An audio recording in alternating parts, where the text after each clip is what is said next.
I'm Gabi here. I'm a master NLP practitioner, an EFT coach, a mindset shifting coach, and a law of assumption coach here at Create Your Future. And thank you so much for joining me as we dive deep into the law of assumption to figure out how to make it work for you. Very quickly, if you have any questions that you would like answered or video suggestions, go ahead and drop those in the comment box below, and I will definitely make a video for that coming up in the future. Also, for those of you who do not know, I am running a client appreciation sale. I am so thankful for all of you. I love being able to work with you all. I love being able to help you on your journey, just as I was helped on mine. And so I love to give back in that. So if you are looking to book a one-on-one coaching session with me, you can go ahead and get 20% off by using the coupon code LOVE20. It will only work for the first 100 sessions that are booked with me. So go ahead and go do that now. There is no expiry on it, but there is a maximum of 100 sessions used. So go grab it now, LOVE20. Okay. So we're going to dive in today to a question from a subscriber. This question's coming from a subscriber who says, is it bad to manifest a specific person? Does it always end in disaster because you affect their free will? Are you taking them away from their destiny? Well, this is a great question. So I'm going to actually go to my Neville Goddard notes that I currently have, and I just want to share this with you. So let's talk about this from the Neville perspective, and then let's talk about this from just a general law of assumption Gabi coach perspective, okay? So Neville thought that we as humans don't have free will because we're governed by our subconscious mind. And by using our imagination and moving ourselves into the version of us who has our desire, we can actually choose a different state and then directly influence our subconscious mind. And that is where our free will lies. So really thinking about that, okay, and thinking about how no one has free will, and that because of that, you actually can change how you are being governed. You can impact your own subconscious mind by persisting in an assumption until it hardens into fact, okay? So as far as the conventional state of free will, we actually don't exercise that because we are bound by the characteristics and limitations of the state or current version of who we are. So we are bound by that. So for instance, if your current version of who you are is that you have a house in Italy and you have a sister and you have 150,000 euro in your savings account, then you are seeing yourself as someone who lives in Italy, who is also a sister, who has money and is able to make decisions that don't come from being scared to spend money. You're also able to make decisions as I'm a European, I'm an Italian, that sort of thing, right? So it's bound, your concept of self, your free will, right, of who you are, and your free will, which is governed by your subconscious mind, is bound by that state of who you decide you are in this moment, right? So that state would be an Italian, Tuscan villa owner who has 150,000 euro and is a sister, right? That's your characteristics and your limitations fall within that state. Our actions, our thoughts, and our experiences align with whatever state we occupy. So again, that Italian villa owner who has a sister, who is a sister, who has 150,000 euro in their bank account is not sitting there worrying about paying bills, or is not sitting there worrying about not having a home or a roof over their head, right? Also, they are a sister. They know themselves as a sibling. They see themselves as a sister, right? So you play the role that your state, your current version of you, what that dictates. So what you're telling yourself, who you're telling yourself you are, you play that role, okay? And free will actually resides in this concept of the divine and the divine aspect of who you are, because the divine is the only aspect that has the power to choose and to create.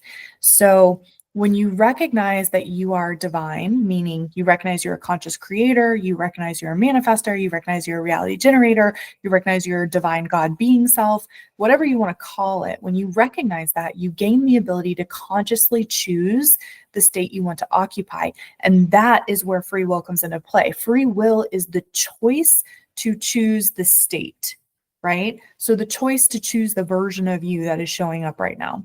And you can decide to embody a state of wealth, a state of health, a state of love, a state of success, regardless of the current circumstances or 3D. Okay.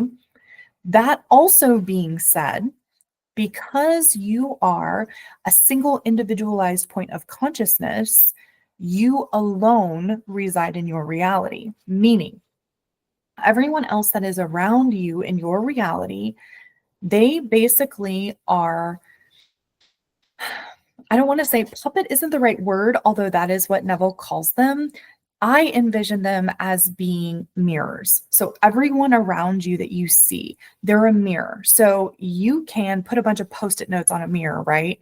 So for instance, for your SP, you've got a bunch of Post-it notes on a mirror of your SP or the figure of your SP that are, my SP acts like this, my SP says this, my SP thinks this, my SP has this core belief, my SP looks like this, right? And then at the same time, because they're a mirror, not only are they holding on to all of those Post-it notes or stories that you have about them, but they're also mirroring back to you your own inner state of consciousness. So for instance, if you think the version of me who's dating my SP is struggling with my SP being non-committal, so I feel insecure because my SP is non-committal, you will then begin to see your SP mirror back to you being non-committal, which will then increase you feeling insecure. Does that make sense? So when you decide that, you know what, I am no longer the version of me who is insecure because my SP is non-committal, I am now the version of me who is completely secure and confident in my relationship because I know beyond a single doubt in my mind that my SP is committed to me and only me, that I am their only option. What you are doing then is you are now taking those stories or Post-it notes off of the mirror of your SP. You're replacing them with committed, adores me, I'm their only option, I'm the best thing for them, I'm the only one that they see. And then you are telling yourself, well, now that I have these stories up here, this is how I view my SP. And because I view my SP that way, I view myself as being secure and confident and loved and cherished, wanted, etc. And so that gets then mirrored back to me by my SP as well. So in essence, the people in your reality are not really people in the traditional 3D sense. They are basically characters or actors, and you get to do two things with them. You get to describe them, write their role, write their script of how they are going to show up in your reality, but then also because of what you are thinking about them and because of the script that you wrote them, they will then mirror that back to you. So not only are they going to show up as being however you describe them to be, but they're also going to show up in how you have decided they think you are or how you see yourself in relation to them. Okay. So basically, let's think about that as, because you are an individualized point of consciousness and because those around you are mirroring back to you exactly what it is that you are thinking about who you are in your state of being, in your state of consciousness, there isn't really a traditional sense of free will. So you're not really messing with free will. Also, all possible realities already exist. Creation is finished. Neville talks about this. And basically, I know this sounds like weird quantum physics science fiction, but stick with me, okay? Free will comes into play when we choose which state or reality we want to experience. So let me simplify that. When you decide, I no longer want to experience this, instead, I want to experience this. The moment you make the choice, that is free will. Okay. So that is why it is super, super, super, super important for us to really be paying attention to our decisions, and also the versions of us or the states of us that we are currently residing in. Okay. Another thing is when you choose your state or you choose your reality or you choose your experience, in the choice of that, you must know that because you've chosen something different for yourself, the rest of your 3D reality will have to shift in order to support the new state or version of you. So we live in a multiverse. We do. Okay. Creation is already finished. All possibilities of your desire already exist. So currently, right now, there is a reality where, and we'll continue with the SP example. There's a reality where you and your SP have never met. There's a reality where your SP is madly in love with someone else and has a family. There's a reality where you and your SP have been together, you've broken up, you never want to talk to each other again. There's a reality where you and your SP are madly in love with each other. There's a reality where you and your SP are married and have a family. There's a reality where you and your SP maybe never got married, but you have a family. There's so many realities, so many more that I could even fathom than you could even fathom. And so when you decide, and let's use SP still, when you decide, hey, SP and I aren't together right now, I want to be in a committed relationship with SP. That decision allows you to actually tap into a different reality, a different experience, because you're selecting it. Okay, so it's like you've gone to a multiversal vending machine and you are selecting that experience. In the selection of that experience, you have to persist that because you've selected it and because you've decided this is who you are now, that it will show up. So that you do through techniques and mental diet, etc. And because you are able to do this, and because creation already exists, you are not messing with free will. You are literally calling in a different version of your SP because you yourself are moving into a different version of you. Okay. So it's kind of like, you see what would be like a really good example. Okay. So like if you've ever had a stuffed animal, okay, and you love that stuffed animal and something happened to that stuffed animal, let's say its arm fell off. Okay. You could not find someone to fix that stuffed animal for the life of you. So you decide to go to the store and buy another stuffed animal exactly like the one you have that already has their arm. Okay. Then you decide what you're going to do with the old stuffed animal. You have a brand new stuffed animal. So the experiences that, you've had with your old one, those are no longer here now with your new stuffed animal. You may have cuddled up with your stuffed animal so long or in such a way that you've made an indent on the old stuffed animal, right? The new one doesn't have that. So do you see where I'm going here? With the new stuffed animal, it looks the same, but it's new. The experiences are new. The smell is different. The way that it feels against you is probably different. So you've chosen a new experience. That being the case, you now have to shift to become the new version of you in order to be able to enjoy that new stuffed animal. Oftentimes, that looks like you shedding the old version or you shedding the ideas or core beliefs of your old version. So that would look like you maybe deciding it's okay for me to move on past the stuffed animal. Maybe it was your sibling who ripped the stuffed animal's arm off, right? And so you have to move beyond that with your sibling now that you have a new stuffed animal. There's nothing to be upset about anymore, right? There's nothing to fight about anymore. You have a new stuffed animal. It looks exactly the same as the old, right? But you yourself are a new version and the stuffed animal is a new version. Does that make sense? Comment down below with a light bulb if that was an aha moment for you. Okay. All right. So the last thing that I want to address is this taking away from their destiny. Okay. If you are on this channel and you are a law of assumption listener, right? Practitioner, applicationer, that's not really a word. But if you believe in the law of assumption, not if you think it might be real, if you believe in the law of assumption, then you know that whatever we assume to be true will manifest into our life. Okay.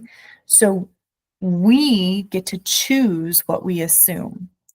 Because we get to choose, we don't believe in destiny. Destiny is something that is this outwardly large, over encompassing presence, for instance, the universe or this omnipotent God outside of you that basically decides what happens with your life. Okay. Those who believe in the law of assumption do not believe in destiny because we believe we have the power to choose.